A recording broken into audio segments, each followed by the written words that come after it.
Halo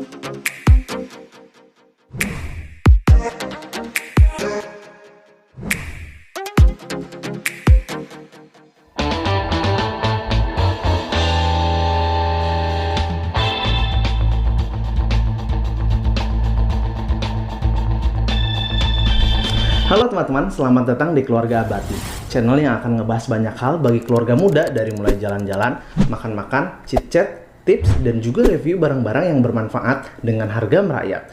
So, buat teman-teman yang merasa memerlukan info tersebut atau mungkin yang baru saja mampir, silahkan bisa subscribe channel ini dengan cara tap atau klik atau tekan tombol subscribe di bawah beserta loncengnya agar teman-teman selalu mendapatkan pemberitahuan terkini dari video-video yang kita upload. Sesuai dengan judul videonya, kali ini kita akan membahas alat yang sifatnya lebih ke perabot dapur sih ya. Parabot rumah tangga ya. Perabot dapur, jadi kali ini kita sudah sama Gabor Air Fryer. Ini barangnya.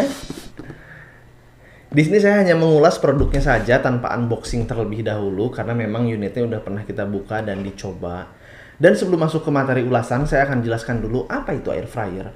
Jadi sesuai dengan namanya, air fryer, air adalah udara dan fryer artinya penggorengan. Jadi secara etimologi, air fryer artinya penggorengan pengendali udara.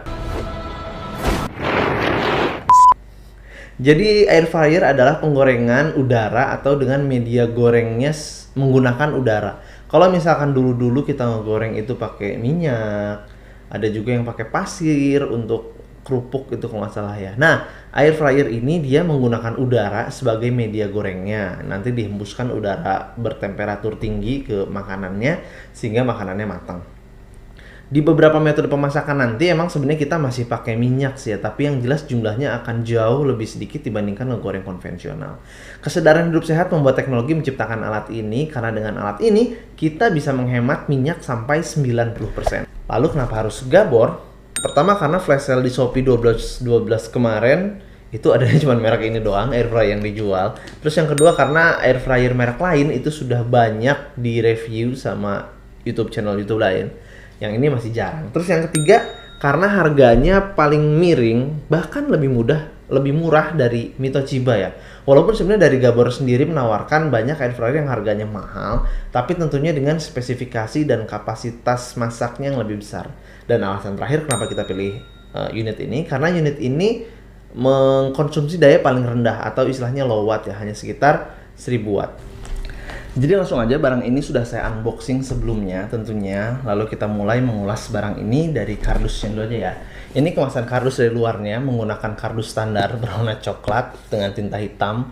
Yang pasti dia nggak full color ya, mungkin karena menekan biaya produksi juga kali ya, biar harganya tetap bisa dijual di rentang bawah. Di bagian depan kita bisa ngelihat merek dari unit ini yang tertera dengan font sangat besar, yaitu Gabor, dengan keterangan oven listrik atau dalam kurung air fryer penggorengan udara. Di bawahnya lagi ada tulisan model dari produk ini juga, GAM35A. Lanjut di bawahnya ada tampak depan dari produk ini, dan di sampingnya di sini ada fitur-fitur sederhana dari alat ini seperti 360 sirkulasi panas, 3 dimensi pemanasan seragam, segera menghidupkan, suhu dan waktu ditetapkan secara otomatis sehingga kita tidak perlu menunggu selama proses memasak.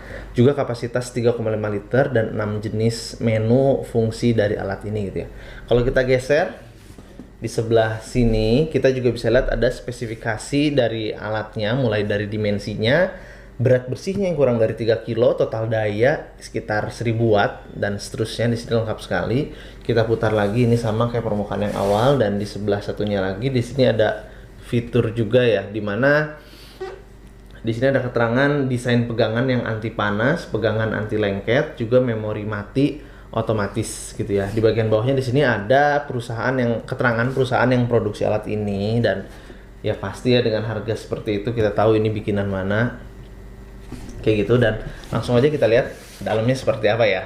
Baik teman-teman, jadi di dalam kardus tadi kita mendapatkan setidaknya ada 5 bagian, 5 item yang terdiri dari unit air fryernya ini sendiri, atau kita sebut dengan mesinnya aja gitu ya, mesinnya, dan ada body containernya, ada juga pelat penggorengannya, ada juga karet buat kaki-kakinya biar nggak slip, terus yang terakhir pastinya ada manual book ya. Kalau kita lihat di bagian atas ini, dia berwarna hitam glossy mewah, tapi emang minusnya kalau bahan kayak gini dia akan sangat mudah ada sidik jarinya gitu ya, sidik jari tangan.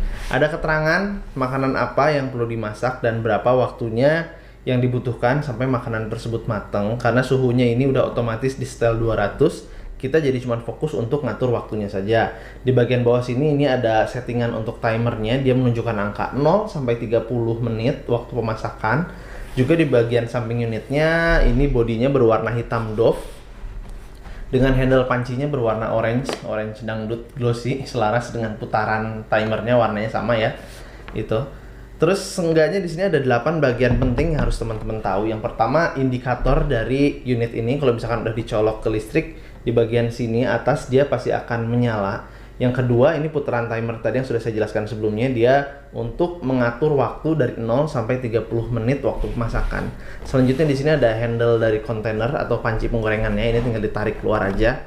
Ini yang menjadi penggorengannya gitu ya. Udah gitu di bagian atas ini dia kayak ada celah. Celah ini merupakan air intake, tempat masuknya udara bersih nanti pada saat unit ini digunakan.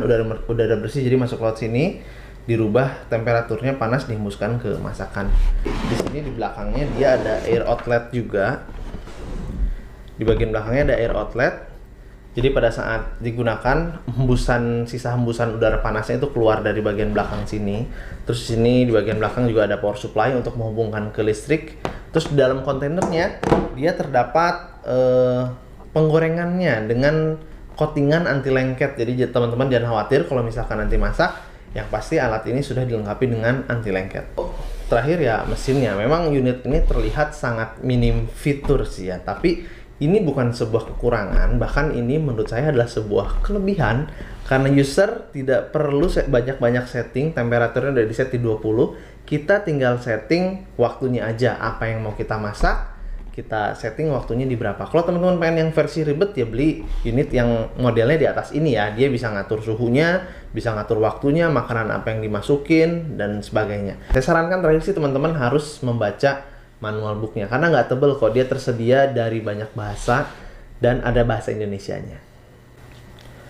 So ya langsung aja kita coba deh ya masak pakai unit ini. Jadi di sini kita punya nugget ayam berdasarkan informasi dari manual booknya, bahwa nugget ayam beku itu bisa kita masak dengan range beratnya itu sekitar 100 sampai 500 gram, lumayan setengah kilo. Dengan waktu pemasakan 6 sampai 10 menit, dengan catatan jika kita menggunakan air fryer ini dari kondisi dingin, maka kita harus lebihkan 3 menit. Dan mari kita coba, semoga listrik rumahnya nggak ngecepret karena listrik rumah sini juga cuma 1300 watt. Dan hasilnya seperti ini. Ini adalah hasil goreng nugget menggunakan air fryernya teman-teman. Teksturnya sih nggak jauh beda dengan digoreng menggunakan minyak. Cuman ini lebih lean aja, nggak gemuk. Tapi matang sih. Setelah kita coba ini cukup matang. Dan nuggetnya langsung aja dikasih ke anak saya yang kedua. Dia kelihatannya heran, tapi setelah dicoba ya sama aja sih. Oke baik teman-teman, jadi itu aja ulasan kita mengenai Gabor air fryer ini. Dan kesimpulannya, air fryer ini memang memiliki kelebihan dan kekurangan. Beberapa kelebihannya itu seperti yang pertama, olahan makanannya cenderung rendah kolesterol. Dan itu pasti cocok buat teman-teman yang lagi diet kalori karena selama proses pemasakan kita sangat minim menggunakan minyak. Bahkan bisa dibilang tidak menggunakan minyak sama sekali. Dan nomor 2, keuntungannya itu ini sangat praktis, semi auto ya, kita bisa masak, ditinggal aja, masukin makanannya, tutup, puter, ditinggal. Nanti dia selesai baru kita ambil makanan matangnya. Dan yang terakhir, hampir tidak ada cipratan minyak selama proses masak gitu ya, karena menggunakan sistem internal cooking itu di dalam. Tinggal teman-teman rajin-rajin bersihin dalamnya aja nanti kayak microwave mungkin. Dan kekurangannya itu yang pertama, kita nggak bisa masak semua jenis masakan di air fryer ini. Mungkin kayak misalkan teman-teman mau masak gorengan gitu atau bakwan, ya kan nggak bisa pakai ini ya. Yang kedua, volume atau kapasitas masakan yang sangat terbatas. Kalau misalkan teman-teman mau masak yang banyak, berarti teman-teman harus beli unit yang memang kapasitasnya besar. Dan yang terakhir, alat ini bekerja berdasarkan listriknya gitu ya. Semakin kecil ya berarti low watt, semakin besar berarti membutuhkan listrik yang besar. Dan itu aja untuk video kali ini. Semoga bisa memberikan informasi buat teman-teman yang lagi butuh atau nyari air fryer dengan budget yang terbatas. Kalau budgetnya banyak, hajar aja langsung beli Philips dan sebagainya. Oke, jangan lupa like video ini jika teman-teman suka dengan video ini agar saya selalu semangat membuat kontennya karena sekarang udah jarang-jarang bikin konten. Sampai ketemu di video selanjutnya. Auf Wiedersehen.